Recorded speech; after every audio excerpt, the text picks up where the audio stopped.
बताओ।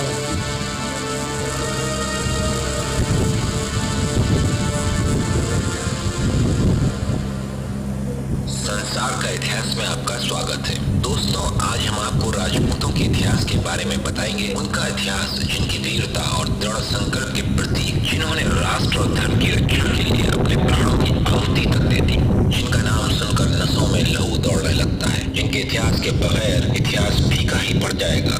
जी हाँ दोस्तों, ये है राजपूतों का स्वर्णिम इतिहास। राजपूत शब्द संस्कृत के राजपुत्र का अपभ्रंश है। सामान्यतः इसका अर्थ होता है राजा का पुत्र या शाही परिवार के किसी व्यक्ति का राजपुत्र। संभवतः प्राचीन काल में इस शब्द का प्रयोग किसी जाति के रूप में न करके राज परिवार के सदस्यों के लिए किया जाता था, पर हर्ष की मृत्यु के बाद राजपूत या राजपुत्र शब्द का प्रयोग जाति के रूप में होने लगा।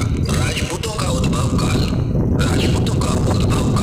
उत्तर और पश्चिमोत्तर भारत में 5वीं शताब्दी के मध्य से श्वेत होड़ों और संबद्ध जनजातियों के प्रभाव के कारण भारतीय समाज के विघटन से जुड़ा प्रतीत होता है। गुप्त साम्राज्य के विघटन यानी 6वीं शताब्दी को उत्तरार्ध के बाद आक्रमणकारी संभवतः तत्कालीन समाज में घुल मिल गए, जिसका परिणाम पश्चिमोत्तर भारतीय समाज का वर्तमान स्वरूप है। 7वीं शताब्दी में सम्राट हर्षवर्धन की मृत्यु से लेकर 12वीं शताब्दी के अंत में मुसलमानों की भारत विजय तक के लगभग 500 वर्षों के काल में भारतवर्ष के इतिहास में राजपूतों ने सबसे महत्वपूर्ण भूमिका निभाई है। जनजातीय प्रमुखों और अभिजातों को हिंदुओं के दूसरे वर्ण में क्षत्रिय के रूप में स्वीकार किया गया, जबकि उनके अनुयायी जैसे जाट और अहीर जनजातियों के आधार पर कृषक वर्ग में शामिल हो गए। कुछ आक्रमणकारियों के पुजारी ब्राह्मण बन गए। कुछ देशी जनजातियों जैसे राजस्थान के राठौर और मध्य भारत के चंदेल और बुंदेलों ने राजपूतों का दर्जा प्राप्त कर लिया।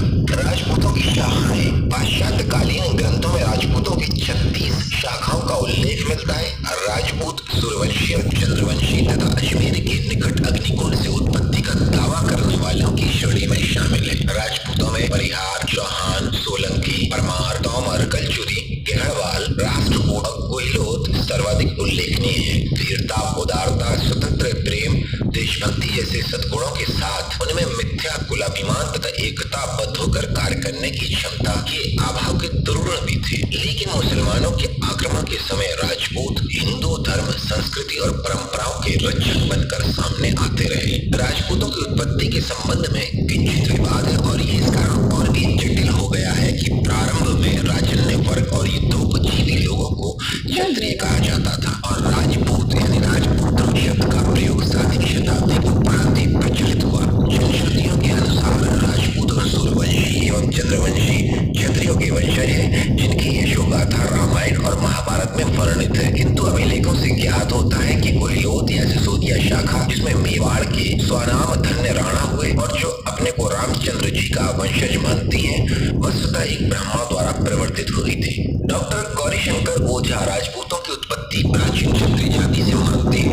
राजतरंगिणी में 36 क्षत्रिय कुलों का वर्णन मिलता है। कुछ विद्वान राजपूतों की उत्पत्ति अग्निकुंड से उत्पन्न बताते हैं। ये अनुश्रुति पृथ्वीराज रासो के वर्णन पर आधारित है।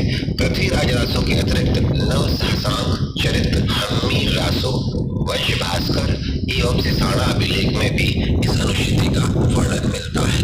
कथा का संक्षिप्त रूप इस प्रकार है। जब पृथ्वी दैत्यों के आतंक से आक्रांत हो गई, तब महर्षि वशिष्ठ ने दैत्यों के विनाश के लिए आबू पर्वत पर एक अग्निकुंड का निर्माण कर यज्ञ किया। इस यज्ञ की अग्नि से 4 योद्धाओं प्रतिहार, परमार, चौहान एवं चालुक्य की उत्पत्ति हुई। भारत में अन्य राजपूत वंश इन्हीं की संतान है। राजपूत समाज का मुख्य आधार वंश था। हर वंश अपने को एक योद्धा का वंशज बताता था, जो वास्तविक भी हो सकता था और काल्पनिक भी। अलग अलग वंश अलग अलग क्षेत्रों पर शासन करते थे। इनके राज्यों के अंतर्गत 12, 24, 48 या 84 गांव आते थे। राजा इन गांव की भूमि अपने सरदारों में बांट देता था, जो फिर उसी तरह अपने हिस्से की भूमि को राजपूत योद्धाओं को अपने परिवारों और घोड़ों के रखरखाव के लिए बांट देते थे। राजपूतों की प्रमुख विशेषता अपनी भूमि, परिवार और अपने मान सम्मान के साथ लगाव था। हर राजपूत राज्य का राजा अधिकतर अपने भाइयों की सहायता से शासन करता था। यद्यपि सारी भूमि पर राजा का ही अधिकार था। भूमि पर नेताओं को सम्मान की बात समझने के कारण विद्रोह अथवा उत्तराधिकारी के न होने जैसी विशेष स्थिति सदियों में ही राजा जमीन वापस ले लेता था। राजपूतों ने मुसलमान आक्रमणकारियों से शताब्दियों तक वीरता पूर्वक युद्ध किया। यद्यपि उनमें परस्पर एकता के अभाव के कारण भारत पर अंततः मुसलमानों का राज्य स्थापित हो गया। तथापि उनके तीव्र विरोध के फलस्वरूप इस कार्य में मुसलमानों को बहुत समय लगा। अधिकतर राजपूत राजा हिंदू थे, यद्यपि कुछ जैन धर्म के भी समर्थक थे। वे ब्राह्मण और मंदिरों को बड़ी मात्रा में धन और भूमि का दान करते थे। वे वर्ण व्यवस्था तथा ब्राह्मणों के विशेषाधिकारों के पक्ष में थे। इसलिए कुछ राजपूती राज्यों में तो भारत की स्वतंत्रता और भारतीय संघ में उनके विलय तक ब्राह्मणों से अपेक्षाकृत कम लगान वसूल किया जाता था। इन विशेषाधिकारों के बदले ब्राह्मण राजपूतों को प्राचीन सूर्य और चंद्रवंशी क्षत्रियों के वंशज मानने को तैयार थे। 1947 यानी स्वतंत्रता के बाद राजस्थान के राजपूत राज्यों का भारतीय संघ के राजस्थान राज्य में विलय